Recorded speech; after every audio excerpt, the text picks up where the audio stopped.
Class 12 তোমাদের একটা গুরুত্বপূর্ণ অধ্যায় ইনঅর্গানিক কেমিস্ট্রি কোঅর্ডিনেশন কম্পাউন্ড বা কমপ্লেক্স কম্পাউন্ড সেটা সম্পর্কে বলবো। তোমরা কতগুলো লবণ জানো, যেমন প্রথম লবণ কতগুলো নাম বলছি, যেমন potassium sulphate, ammonium sulphate, ferrous sulphate. ঠিক আছে, এই সমস্ত প্রথম লবণগুলো তাদের যদি নির্দিষ্ট ভরের বা সংকেত ভরের অনুপাতে যুক্ত হয়ে জলীয় দ্রবণের যে লবণ তৈরি করবে সেটাকে আমরা যুগ্ম লবণ বা দ্বৈত লবণ জানি। এটাকে ডাবল সল্ট বলে। যেমন একটা ডাবল সল্টের উদাহরণ দিচ্ছি, মোল লবণ। মোল লবণের সংকেত কি? Ferrous sulphate, ammonium sulphate NH4 6H2, hexahydrate, এটাকে আমরা মোল লবণ বলি। আর একটা হচ্ছে সাধারণ আলম বা ফটকিরি। এটা কি? K2SO4 Al2SO4 24H2। এরা কেন ডাবল সল্ট? কারণ এখানে দেখা যাচ্ছে যে এই সমস্ত যে প্রথম লবণগুলো তাদের নির্দিষ্ট সংকেত অনুপাতে যুক্ত হয়েছে, তাহলে সেখান থেকে প্রত্যেকটা আয়নে আলাদা আলাদা অস্তিত্ব আছে। সেই জন্য এটাকে আমরা বলি ডাবল সল্ট বা যুগ্ম লবণ। যেমন মোল লবণ থেকে যে আয়নগুলো উৎপন্ন হচ্ছে সেটা আমি লিখছি, দেখো, FeSO4 NH4 6H2। এখান থেকে ফেরাস আয়ন সালফেট আয়ন উৎপন্ন হলো, এখান থেকে ammonium ion plus sulphate ion উৎপন্ন হলো। তাহলে এখানে দেখা যাচ্ছে এই ferrous ion, ammonium ion, sulphate ion প্রত্যেকটার অস্তিত্ব আছে। কীভাবে বুঝবো? তাহলে তোমাদেরকে ল্যাবরেটরিতে একটা টেস্ট করতে হবে। মনে করো 3টে টেস্ট টিউব নিচ্ছি, দেখতে পাচ্ছ 3টে টেস্ট টিউব। 3টে টেস্ট টিউবে এই মোল লবণের প্রত্যেকটা দ্রবণ নিচ্ছে আলাদা আলাদা করে। এবার আমরা এই যে দ্রবণগুলোকে নিলাম টেস্ট টিউবে, এই 3টে আয়নের অস্তিত্ব কীভাবে বুঝবো? তাহলে ফেরাস আয়ন টেস্ট করার জন্য প্রথমে এর মধ্যে সামান্য মোল লবণের দ্রবণ নিলাম, জলীয় দ্রবণ, তাতে H2SO4 যোগ করলাম এবং পটাশিয়াম ফেরিসায়ানাইড K3FeCN6 যোগ করলাম। তাহলে যদি দ্রবণটা নীল হয়ে যায়, দেখতে পাচ্ছ নীল কালার করে দিচ্ছি, নীল বর্ণ, তাহলে বুঝতে হবে যে এর মধ্যে আয়রন আয়ন আছে। তাহলে আয়রনে আলাদা করে অস্তিত্ব আমি পেয়ে গেলাম। এবার দ্বিতীয় নমুনাটিতে যদি আমি বাইরে থেকে সোডিয়াম হাইড্রোক্সাইডের লঘু দ্রবণ দিয়ে নেসলার বিকারক কি? K2HgI4। তাহলে এখানে দেখবে তামাটে অধক্ষেপ করছে, তামাটে কালারের অধক্ষেপ এঁকে দিচ্ছে। তাহলে এখান থেকে তুমি অ্যামোনিয়াম আয়নের অস্তিত্ব বুঝতে পারবে, NH4+ আয়ন। আর তৃতীয় নমুনাতে যদি তুমি বাইরে থেকে হাইড্রোক্লোরিক অ্যাসিড চালনা করে বেরিয়াম ক্লোরাইড দ্রবণ দাও, তাহলে বেরিয়াম সালফেটের সাদা অধক্ষেপ পড়বে। তাহলে সেখান থেকে আমি সালফেট আয়নের অস্তিত্ব বুঝতে পারবো। ঠিক আছে, তাহলে এগুলো হচ্ছে যুগ্ম লবণ বা দ্বৈত লবণ। তাহলে প্রত্যেকটা আয়ন আলাদা আলাদা অস্তিত্ব আছে, ferrous ion, sulphate 2- ion, ammonium ion, এই জন্য এগুলোকে বলা দ্বৈত লবণ। কিন্তু কমপ্লেক্স কম্পাউন্ড কি, যেটা তোমাদের আজকে কোঅর্ডিনেশন কম্পাউন্ড বলবো, সেটা কিন্তু আলাদা। সেটা কি? মনে করো ফেরাস সায়ানাইডকে 4KCN পটাশিয়াম সায়ানাইডের সঙ্গে বিক্রিয়া করা, তাহলে K4FeCN6 একটা লবণ তৈরি হবে। এই লবণটা আয়নিত হয়ে 4K প্লাস FeCN6 4-, এই যে আয়নটা উৎপন্ন হবে, এর মধ্যে কিন্তু তুমি এই যে ফেরাস আর সায়ানামাইড এদের আলাদা আলাদা অস্তিত্ব পাবে না। এটা একটা নতুন আয়ন তৈরি হচ্ছে, এটা কি আমরা বলি কমপ্লেক্স আয়ন। ঠিক আছে, সেটা তৃতীয় বন্ধনী ব্র্যাকেটের মধ্যে দেখানো হয়েছে। তাহলে এখানে পটাশিয়ামকে আয়নটাকে তুমি আলাদা করে ল্যাবরেটরিতে টেস্ট করতে পারবে, কিন্তু আয়রন টেস্টটা যে তুমি আগে দেখালাম দ্বৈত লবণের ক্ষেত্রে যেভাবে নীল অধক্ষেপ, সেটা কিন্তু পাবে না। সায়ানামাইড টেস্টটাও তুমি করতে পারবে, কিন্তু এটা একটা নতুন আয়ন তৈরি হলো, যেই আয়নটা আলাদা করে অস্তিত্ব আছে, সেটাই হচ্ছে কমপ্লেক্স আয়ন। এরকম আরও কমপ্লেক্স আয়ন তোমাদের উদাহরণ দিচ্ছি, কোবাল্টের সঙ্গে F6 3-, এর একটা কমপ্লেক্স আয়ন। কোবাল্টের সঙ্গে NH3 3+, এর একটা কমপ্লেক্স আয়ন। এখানে কোবাল্টের আলাদা অস্তিত্ব নেই, ফ্লোরাইডেরও আলাদা অস্তিত্ব নেই, এখানে কোবাল্টেরও আলাদা অস্তিত্ব নেই, এখানে অ্যামোনিয়ারও কোনো আলাদা অস্তিত্ব নেই। এগুলো হচ্ছে কমপ্লেক্স কম্পাউন্ড, এবং এই যে আয়নগুলো তৈরি হচ্ছে এই আয়নগুলোকে বলা হয় কমপ্লেক্স আয়ন। তাহলে তোমরা কমপ্লেক্স কম্পাউন্ড কোঅর্ডিনেশন কম্পাউন্ডটা বুঝতে পারছো। এখানে দেখতে পাচ্ছ আয়রন, কোবাল্ট, পটাশ, যে সমস্ত ফেরাস, এই যে মলিকিউলগুলো কমপ্লেক্স কোঅর্ডিনেশন কম্পাউন্ড তৈরি করছে, এরা অলওয়েজ ডি ব্লক এলিমেন্ট, অর্থাৎ সন্ধিগত মৌলগুলো পর্যায় সারণীতে, যেমন আধুনিক পর্যায় সূত্র শিখেছ যে ডি ব্লক যে আছে সেটা সন্ধিগত মৌল, তারাই এই সমস্ত ডাবল সল্ট ও কমপ্লেক্স কম্পাউন্ড তৈরি করে।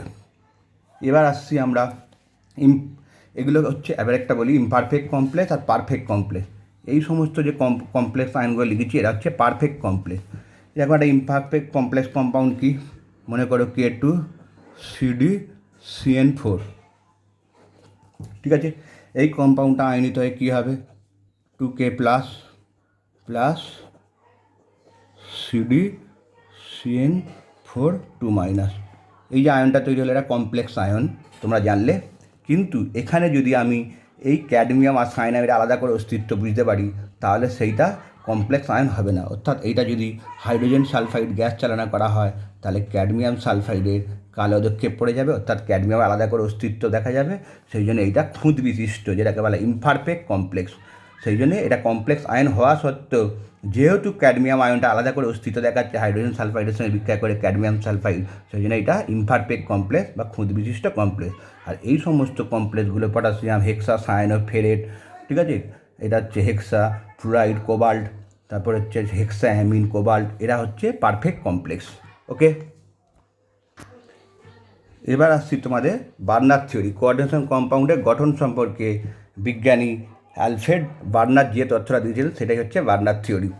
ধরি একটা উদাহরণ দিচ্ছি, K4Fe3N6। এখানে দেখতে পাচ্ছ যে কমপ্লেক্স আয়নটা তৃতীয় বন্ধনের মধ্যে দিয়েছি, তাহলে এই কমপ্লেক্স আয়নটা আয়নিত হচ্ছে, কমপ্লেক্স কম্পাউন্ডটা আয়নিত হয়ে কী হলো, Fe3N6 4-। এখানে যে সেন্ট্রাল অ্যাটমটা আছে এটা হচ্ছে ধাতব পরমাণু, তার সঙ্গে যে 6টা সায়ানামাইড যুক্ত আছে সেটাকে আমরা কী বলি সেটা পরে জানবো, তবু বলে দিচ্ছি লিগ্যান্ড। আর 4- আয়ন, এই যে গঠনটা দেখা যাচ্ছে, এই গঠনে এই সেন্ট্রাল অ্যাটমটা অর্থাৎ আয়রনটা দুটো স্তরে আছে, সেটাই হচ্ছে বার্নার থিওরি। 1 নম্বর স্তরকে বলে যে মুখ্য শক্তি স্তর, মুখ্য স্তর, যেটা আয়নাইজেবল। তাহলে 1 নম্বর স্তর হচ্ছে আয়নাইজেবল স্টেট, স্টেট। আর 2 নম্বর হচ্ছে নন আয়নাইজেবল স্টেট। একটা হচ্ছে আয়নাইজেবল স্টেট হচ্ছে মুখ্য স্তর, এটা হচ্ছে 2 নম্বরটা হচ্ছে গৌণ স্তর। আমরা এবার মুখ্য স্তর আর গৌণ স্তরটা কীভাবে বুঝবো। মুখ্য স্তরটা দেখো, এখানে দেখতে পাচ্ছ Fe3N6 4- যে আয়নটা আছে, এইটার সঙ্গে পটাশিয়াম আয়নটা যেটা আছে, এই পটাশিয়াম আয়নটা হচ্ছে মুখ্য শক্তি স্তর আছে, অর্থাৎ এটা জলীয় দ্রবণে আয়নাইজেবল, অর্থাৎ জলীয় দ্রবণে এটা মুভমেন্ট করে, ঠিক আছে। আর তৃতীয় বন্ধনীর মধ্যে যেটা আছে সেন্ট্রাল অ্যাটম আয়রন, দেখতে পাচ্ছ এখানে Fe, এই Feর সঙ্গে সায়ানামাইড আছে, এইটা হচ্ছে গৌণ স্তর, এটা নন আয়নাইজেবল স্টেট। এখানে সেন্ট্রাল অ্যাটম ধাতবের সঙ্গে যে সায়ানামাইড যুক্ত থেকে লিগ্যান্ড, এই লিগ্যান্ডগুলো দিয়ে এখানে গৌণ স্তরটা বোঝানো হয়। অর্থাৎ এই যে 6টা সায়ানামাইড যেটা, এটাকে বলা হয় কোঅর্ডিনেশন নাম্বার, অর্থাৎ সর্বাঙ্ক, কোঅর্ডিনেশন নাম্বার CN, এটাকে বলা হয় সর্বাঙ্ক। আর আয়নাইজেবল স্তর দিয়ে আমরা জারণ সংখ্যাকে নির্দেশ করি, অর্থাৎ সেন্ট্রাল অ্যাটমটা কত জারিত স্তর আছে সেইটা আমরা জানতে পারবো। বার্নার থিওরি আর একটা উদাহরণ দিচ্ছি, CONH3 ঠিক আছে। এই কম্পাউন্ডটা দেখো তোমরা ভালো করে ফলো করো, এই যে Cl3টা আছে, এইটা হচ্ছে 3Cl- আয়নে মুভমেন্ট করছে, অর্থাৎ এটা জলীয় দ্রবণে আয়নিত অবস্থায় আছে, এটা হচ্ছে আয়নাইজেবল স্টেট। আর এই যে তৃতীয় বন্ধনীতে আছে কোবাল্টকে ঘিরে যে 6টা অ্যামিন গ্রুপ আছে, এইটা হচ্ছে নন আয়নাইজেবল স্টেট, নন আয়নাইজেবল স্টেট, ঠিক আছে। তাহলে এখানে কোবাল্টের জারণ সংখ্যা, এখানে যেহেতু 3Cl-, তাহলে এটা যদি 3Cl- তাহলে 3+ হবে, তাহলে কোবাল্ট 3 জারণ সংখ্যা বিশিষ্ট একটা ধনাত্মক পরমাণু, ঠিক আছে।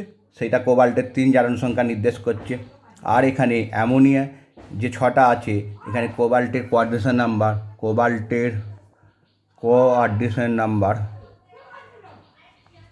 নাম্বার বা সর্বাঙ্ক সমান 6, এটা সর্বাঙ্ককে নির্দেশ করছে।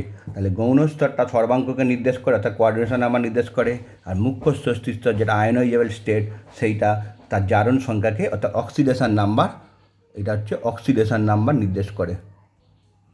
তাহলে অক্সিডেশন নাম্বার হচ্ছে 3, এটা আমরা জানতে পারলাম বার্নার থিওরি অনুযায়ী, আলফ্রেড বার্নার। ওকে, এবার আসবো আমরা oxidation number of central metal atom. আমি কতগুলো কমপ্লেক্স কম্পাউন্ড দিয়েছি, তাদের এই যে সেন্ট্রাল মেটাল, এখানে প্লাটিনাম, এখানে কোবাল্ট, এখানে আয়রন, এখানে প্লাটিনাম, এদের আমি অক্সিডেশন নাম্বার কীভাবে নির্দেশ করব। প্রথমে দেখো এই কমপ্লেক্স কম্পাউন্ডটাকে আয়নিত করবে ফার্স্ট, তাহলে NH3 Cl, এটা যেহেতু 3Cl মাইনাস, তাহলে এইটা হচ্ছে 3+, ঠিক আছে। তাহলে এই যে প্লাটিনাম আয়নটার অক্সিডেশন নাম্বার বার করব, তাহলে প্লাটিনামের oxidation number plus ammonia 5 into অ্যামোনিয়ার অক্সিডেশন নাম্বার হচ্ছে 0 প্লাস ক্লোরিন হচ্ছে -1 সমান +3, ঠিক আছে। তাহলে প্লাটিনাম সমান +3 + 1 সমান 4, সেই জন্যে প্লাটিনামের অক্সিডেশন নাম্বার হবে রোমান হরফে লিখতে হবে 4। এইভাবে আমরা কমপ্লেক্স কম্পাউন্ডের অক্সিডেশন সেন্ট্রাল অ্যাটমের অক্সিডেশন নাম্বার বার করব। এবার আসছি কোবাল্টের সঙ্গে দেখো ক্লোরিন, অ্যামোনিয়া, NO2+, এটা আছে। তাহলে কোবাল্টে এমন কোঅর্ডিনেশন নাম্বার বার করবো, অক্সিডেশন নাম্বার কীভাবে বার করবো, তাহলে কোবাল্ট ক্লোরিনের -1, অ্যামোনিয়া 4 ইন্টু 0, অ্যামোনিয়া 0, এখানে NO2টা কোন আধানে আছে সেটা তোমাকে জানতে হবে। তাহলে NO2টাকে যদি মনে করি +1 স্তরে আছে, তাহলে 0 স্তর ধরে নিচ্ছি, ঠিক আছে। তাহলে এইটা কি হবে সেটা তোমাকে বার করতে হবে। এখানে NO2টা -1 স্টেটে জারণ সংখ্যা, তাহলে এটা -1 জারণ সংখ্যা সমান এটা +1, তাহলে কোবাল্ট হয়ে গেল -2 সমান +1, তাহলে কোবাল্ট সমান +1 + 2 সমান 3, তাহলে কোবাল্ট হচ্ছে 3 নাম্বার জারণ সংখ্যা বিশিষ্ট ধাতব পরমাণু, ঠিক আছে। এবার আসছি K3FeCN5NO, তাহলে এই আয়রনের জারণ সংখ্যা আমি বার করব। তাহলে এই কমপ্লেক্স কম্পাউন্ডটা কোন কীভাবে আয়নে আছে তোমরা বার করে নাও, 3K+ FeCN5NO, তাহলে 3 মাইনাস আছে, তাহলে এই আয়রনে বার করব। তাহলে আয়রন প্লাস সায়ানামাইড 5 ইন্টু সায়ানামাইডে -1 জারণ সংখ্যা, NO যদি এটা নাইট্রোসিল হয় তাহলে এর 0 সমান -3, তাহলে Fe সমান -3 + 5 সমান 2, তাহলে +2 জারণ সংখ্যা, তাহলে এটা হলো আয়রন ফেরাস, অর্থাৎ ফেরাস রূপে আছে, ঠিক আছে। এখানে আর একটা কম্পাউন্ড এঁকেছি, সেটা আমি দেখাচ্ছি প্লাটিনাম লিখলাম NO2 -1 জারণ সংখ্যা, Cl -1 জারণ সংখ্যা, অ্যামোনিয়াম 4টে, 4 ইন্টু 0 অর্থাৎ এর জারণ সংখ্যা 0, এটা যেহেতু 2 মাইনাস, এটা তাহলে 2+, তাহলে এর +2, তাহলে প্লাটিনাম হয়ে গেল +2 -2 + 2 সমান 4, তাহলে এইটা হচ্ছে প্লাটিনাম 4। ঠিক সেইভাবে এই আয়রনের এই যে কম্পাউন্ডটা দিয়েছি এটাও তোমরা বার করে দেখবে 3 নাম্বার জারণ সংখ্যা বিশিষ্ট মৌল, ঠিক আছে। তাহলে এই অক্সিডেশন নাম্বার বার করার দরকার আছে, তবেই তুমি এই অক্সিডেশন নাম্বার বার করে এই কমপ্লেক্স কম্পাউন্ডগুলোর structure VBT valence bond theory অনুযায়ী তুমি আঁকতে পারবে, ঠিক আছে। এবার আসছি লিগ্যান্ড কি, তোমরা এখানে দেখেছো কমপ্লেক্স আয়নের মধ্যে তোমরা দেখতে পাচ্ছ সায়ানামাইড 6টা আছে, অর্থাৎ যে সমস্ত পরমাণু ধনাত্মক হতে পারে, ক্যাটায়নিক যেটাকে বলা হয়, বা অ্যানায়নিক হতে পারে, বা পোষম হতে পারে, যেটা ধাতব পরমাণুর সঙ্গে যুক্ত থাকে সেটাকে আমরা লিগ্যান্ড বলি। এই লিগ্যান্ডকে আমরা অনেকগুলো ভাগে ভাগ করি, মোনোডেন্টেড লিগ্যান্ড, বাইডেন্টেড লিগ্যান্ড, তারপর হচ্ছে ট্রাইডেন্টেড, টেট্রাডেন্টেড, পেন্টাডেন্টেড, হেক্সাডেন্টেড আর অ্যাম্বিডেন্ট লিগ্যান্ড। আমরা প্রথমে মোনোডেন্টেড লিগ্যান্ড বলবো। মোনোডেন্টেড লিগ্যান্ড 3 রকম। প্রথমে যদি আমি অ্যানায়নিক মোনোডেন্টেড লিগ্যান্ড বলি তাহলে আসবে ফ্লোরাইড, ক্লোরাইড, বোমাইড, ঠিক আছে। এটা হচ্ছে এক পরমাণু বিশিষ্ট অ্যানায়নিক মোনোডেন্টেড লিগ্যান্ড। যদি আমি নিউট্রাল পোষম মোনোডেন্টেড লিগ্যান্ড বলি, যেটাকে বহু পরমাণু বিশিষ্ট হতে পারে, যেমন হচ্ছে অ্যামোনিয়া, জল H2O, ঠিক আছে, কমা, তারপর হচ্ছে তোমার CO, NO, এরা হচ্ছে পোষম লিগ্যান্ড। এবার যদি ধনাত্মক মোনোডেন্টেড লিগ্যান্ড বলি তাহলে আসবে NO+, তারপর হচ্ছে NH2, NH3+, তারপর হচ্ছে NO2+, তাহলে এরা হচ্ছে ধনাত্মক বিশিষ্ট মনোডেন্টের লিগ্যান্ড, এরা হচ্ছে প্রশম মনোডেন্টের লিগ্যান্ড, এরা হচ্ছে অ্যানায়নিক মনোডেন্টের লিগ্যান্ড। ঠিক আছে, এবার যদি অ্যানায়নিক মনোডেন্টের লিগ্যান্ডের যদি আমি 2 বা ততোধিক পারমাণু বিশিষ্ট বলি, তাহলে আসবে OH মাইনাস, OH মাইনাস, তারপর হচ্ছে তোমার CN মাইনাস, তারপর হচ্ছে SCN মাইনাস। এরা হচ্ছে অ্যানায়নিক বহু পরমাণু বিশিষ্ট লিগ্যান্ড। দেখো দুটো পরমাণু আছে, OH, এখানে 2টো পরমাণু আছে, এখানে 3টে পরমাণু আছে, তাহলে এরা হচ্ছে অ্যানায়নিক মনোডেন্টের লিগ্যান্ড। এরা হচ্ছে প্রশম, এখানে কোনো আধান নেই, সেই জন্য এটা প্রশম মনোডেন্টের লিগ্যান্ড। এখানে ধনাত্মক আধান আছে, এগুলো হচ্ছে ধনাত্মক মনোডেন্টের লিগ্যান্ড। এবার আসছি আমরা বাইডেন্টের লিগ্যান্ড। বাইডেন্টের লিগ্যান্ড যদি প্রশম উদাহরণ দিই, তাহলে NH2 CH2 CH2 NH2। তাহলে এখানে 2 লোন পেয়ার আছে, এই লোন পেয়ারগুলো কোঅর্ডিনেট বন্ড করবে, সেই জন্য এটাকে 2টো দাতা পরমাণু আছে, সেই জন্য এটাকে বলা হয় প্রশম বাইডেন্টেড লিগ্যান্ড। তাহলে নাইট্রোজেনের লোন পেয়ার দিতে পারবে ধাতব পরমাণুকে, আবার এইদিকে নাইট্রোজেনের লোন পেয়ার দিতে পারবে ধাতব পরমাণুকে, সেই জন্য এটাকে বলা হয় প্রশম বাইডেন্টেড লিগ্যান্ড। আর একটা উদাহরণ দিচ্ছি,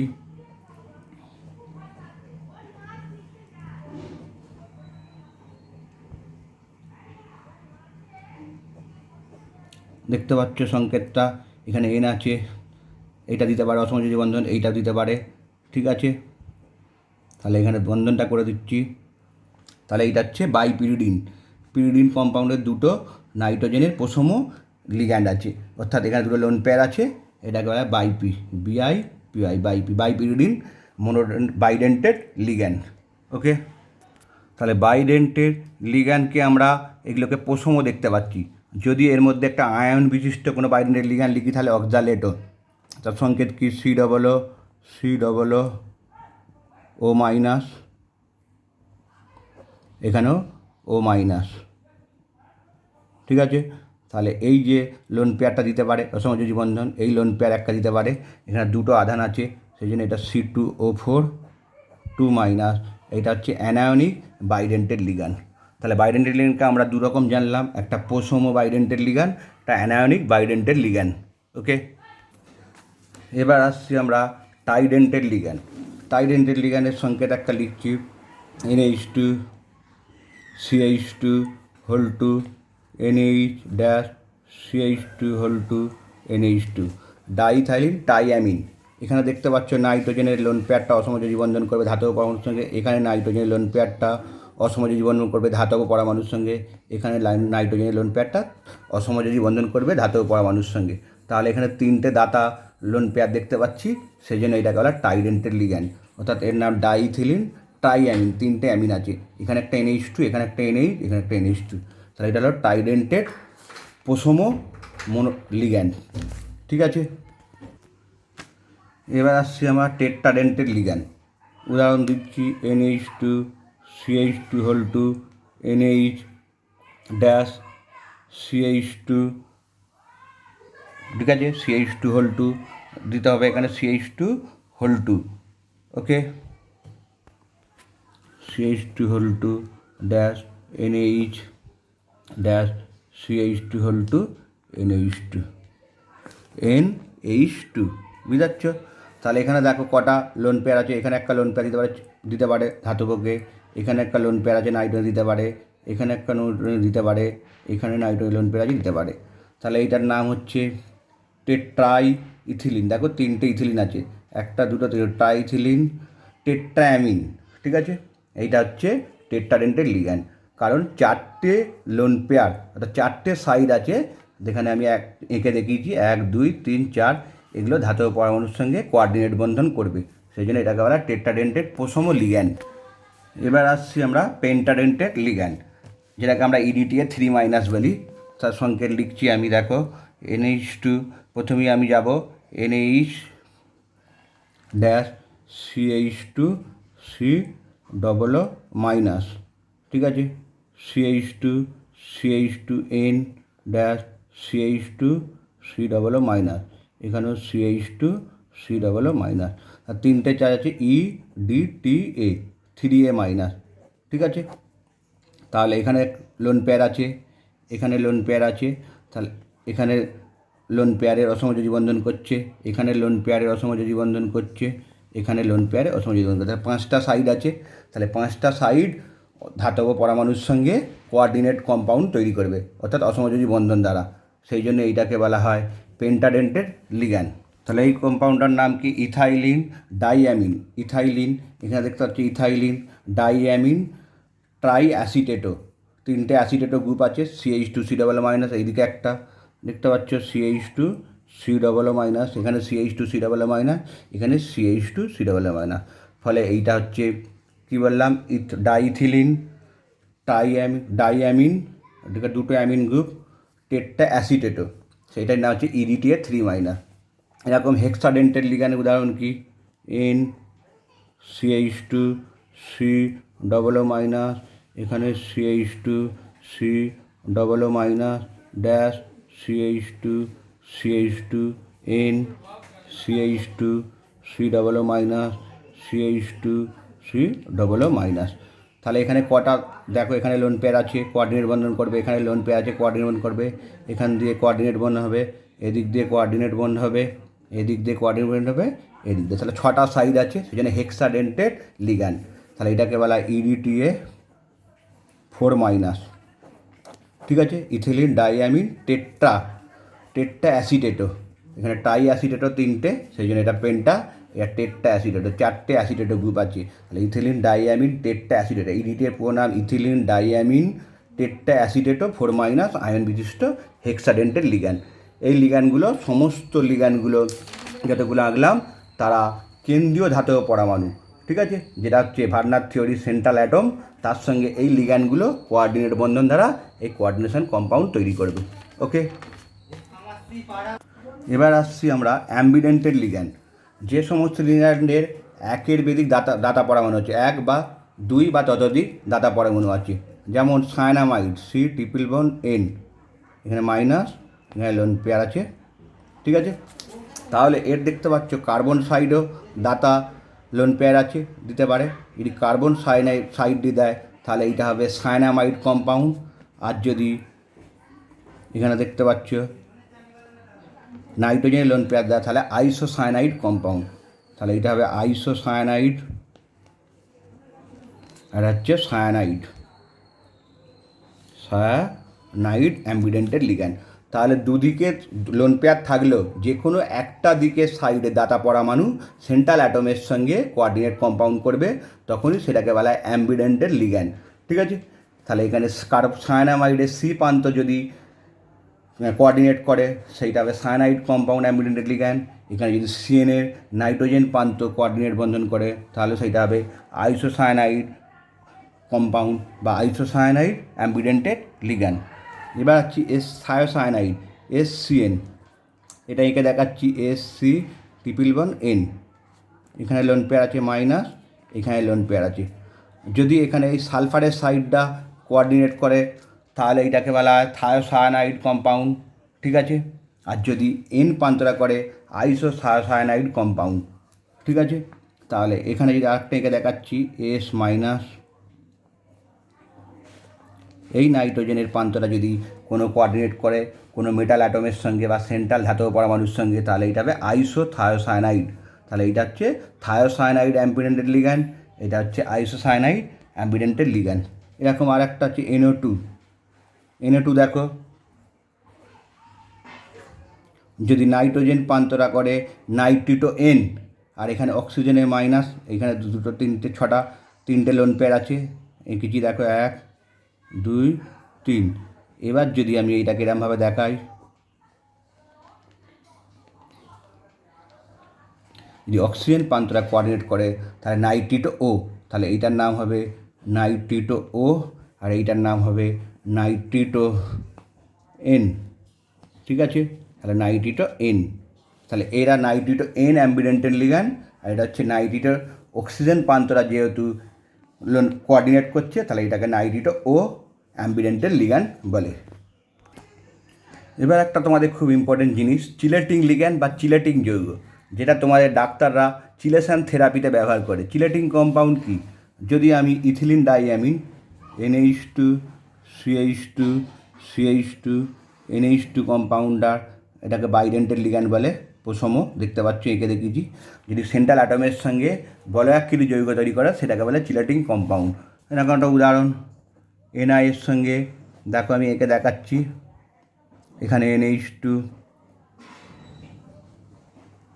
NH2 NH2 NH2, এই নাইট্রোজেনের এইটা একটা ইএন ইথিলিন ডাইঅ্যামিন, এটা একটা ইথিলিন ডাইঅ্যামিন, এই যে এটাকে আমি ইএন বলছি, ইথিলিন ডাইঅ্যামিন।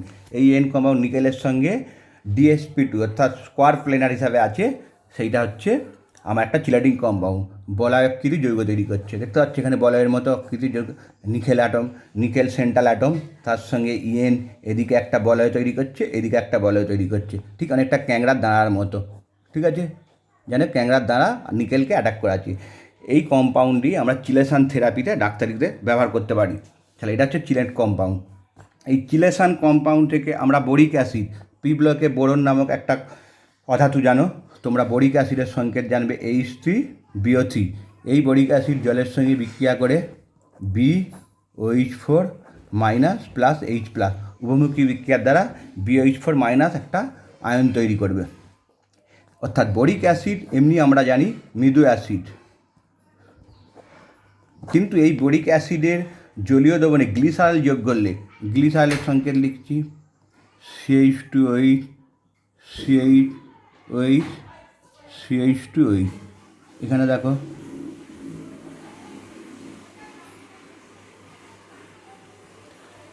BOH4 আয়নকে ভাগ করলাম এইভাবে, আর এইদিকেও আবার গ্লিসারল আঁকছি CH2OH dash CH2OH dash CH2OH। এই হাইড্রোজেন আর এই ওইচটা জল হয়ে বেরিয়ে যাবে, দেখতে পাচ্ছ।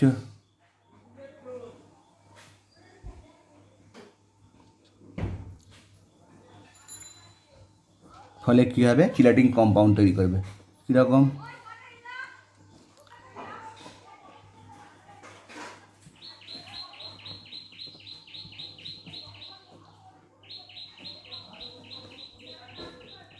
এইভাবে চিলেটিং কম্পাউন্ড তৈরি করবে। তাহলে এটা বলয় হয়ে গেল, ফলে এটা stable compound, stable Sylhet compound. ফলে এই স্টেবিলিটি বৃদ্ধি পাওয়ার জন্য কী হবে, এই বিক্রিয়াটি বোরিক অ্যাসিডের জলীয় দ্রবণে এই বিক্রিয়াটি ফরওয়ার্ড হবে লা সাতেলিয়ার